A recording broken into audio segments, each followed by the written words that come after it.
দুর্নীতি, চাঁদা মুক্ত এবং সুশাসন প্রতিষ্ঠার জন্য আগামী নির্বাচনে কোন দলকে ক্ষমতায় দেখতে চান? ইসলামী দল, সে জামাত হোক আর ওই ইসলামী আন্দোলন, হ্যাঁ, আরো অন্যান্য আর দল? যারা আছে ইসলামিক যে কোনো দল এক। এর মধ্যে জামাত পছন্দ আমার। কেন? বিএনপির টার্মে জামাত মন্ত্রিত্ব পাইছিল দুইটা, মানে চোরের জায়গা, যেখানে চোরের খনি, সেই দুইটা খনিতে দায়িত্বে ছিল জামাত। ১/১১ পরিবর্তনের সময় সব জায়গা থেকে দুর্নীতি পাইছে, কিন্তু ওই জামাতের ওই দুই জায়গায় কোনো দুর্নীতি পায় নাই। তাহলে এক কথায় ওরা চোর না। আমরা চোর মুক্ত যেহেতু চাই, দুর্নীতি বলতেই তো চোর, চোর মুক্ত যেহেতু চাই, আমরা জামাতকে চাই। আল্লাহ আকবার, ইনকিলাব জিন্দাবাদ। মনে হচ্ছে জামাত আসলে দেশ ভালো চলবে। অবশ্যই, অবশ্যই। তা আগামী নির্বাচনে জামাত ইসলামীকে ভোট দিচ্ছেন? হ্যাঁ, নিশ্চিত, নিশ্চিত, ইনশাল্লাহ। বাংলাদেশের দুর্নীতি, চাঁদা মুক্ত এবং সুশাসন প্রতিষ্ঠার জন্য আগামী নির্বাচনে কোন দলকে ক্ষমতায় দেখতে চান? সুসময়ে এখন আগামী নির্বাচন যেহেতু জামাত জামাত হইলে সবচেয়ে বেটার মূল্য কি কারণে মনে হয় জামাত ইসলামী আসলে ভালো আপনি হবে? মনে করেন বিগত আওয়ামী লীগ দেশ চালাইছে, বিগত বিএনপি দেশ চালাইছে, কিন্তু দোনোজনে দুর্নীতিবাজ। বাট এখন জামাত কোনো দুর্নীতিবাজ করে না, এখনো চলতেছে, কোনো দুর্নীতির মধ্যে দেখিনি। কিন্তু জামাত আসলে সবচেয়ে বেটার হবে। এটাই মনে হয় দুর্নীতি মুক্ত বাংলাদেশ হবে আমার মনে হয়, এটা আমার মনে হয়। তো আপনার জামাত ইসলামের উপরে আস্থা রয়েছে যে তারা আসলে দেশে হয়তো দুর্নীতিটা কমবে? এটা কমবে না, 100% কমবে। এটা কমবে নয়, 100% কমবে, এটাই আমার মনে হয়। আগামী নির্বাচনে আমরা শহীদ রাষ্ট্রপতি জিয়া রহমানের দল, জাতীয়তাবাদী সংগঠন বিএনপিকে আমরা ক্ষমতা দেখতে চাই। কি কারণে মনে হচ্ছে যে বিএনপি আসলে দেশে ভালো হবে? আসলে বিএনপি বর্তমানে যে তিনবারের তারা রাষ্ট্র পরিচালনা করেছে, তাদের রাষ্ট্র পরিচালনার মধ্যে তাদের একটা অভিজ্ঞতা রয়েছে।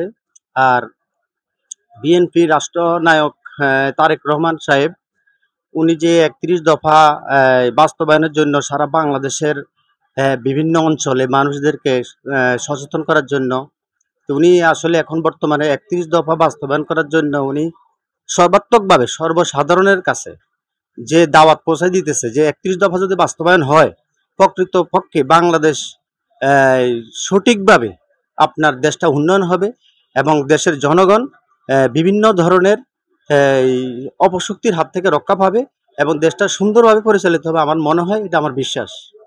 বর্তমানে এই অন্তর্বর্তী সরকারের সময় বিএনপির উপরে অনেকে অভিযোগ করছে যে বিএনপি চাঁদাবাজি করছে, দখলদারিত্ব করছে। তো এই বিষয়টিকে আপনি আসলে কিভাবে দেখেন?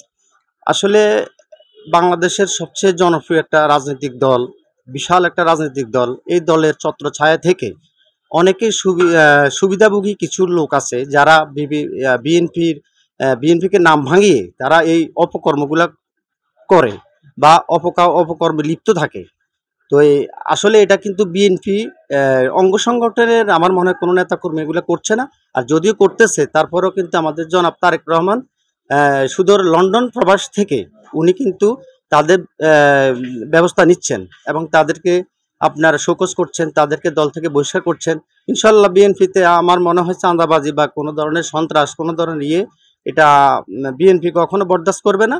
আর আমরা যেহেতু মনে করেন বিএনপি পরিবারের বা বিএনপিকে সমর্থন করি বিভিন্ন কারণে, আমরা তো বিভিন্ন রাজনৈতিক সরকারগুলোকে দেখেছি।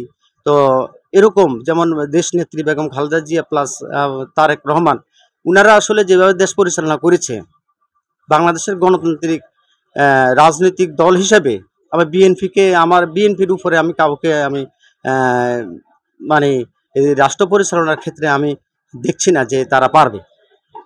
সব মিলিয়ে আপনি চাচ্ছেন আগামীতে বিএনপি আসুক, তারা আসলেই দেশ ভালো চলবে? কারণ বাংলাদেশের মতো একটা দেশকে পরিচালনার জন্য বিএনপিরই অভিজ্ঞতা আছে। এখানে অনেক ছোট ছোট রাজনৈতিক দলগুলো এখন মনে করেন এই যে বলেন বিএনপির এগেনিস্টে যারা রাজনীতি করতে আসতেছে, তারা আমার মনে হয় তারা দেশটা পরিচালনা করতে পারবে না। এখন হয়তো বাংলাদেশে অনেক রাজনৈতিক দলের আবির্ভাব হয়েছে, ছোট ছোট রাজনৈতিক দলগুলা বিভিন্ন সময় বিভিন্নভাবে তারা বিভিন্ন প্ল্যাটফর্মে তারা রাজনীতি করেছে, কিন্তু আমার মনে হয় তারা দেশ পরিচালনার ক্ষেত্রে অভিজ্ঞতার দরকার রয়েছে। তো এখানে বিএনপি ছাড়া আমি কাউকে এখানে সাপোর্ট করতে পারতেছি না।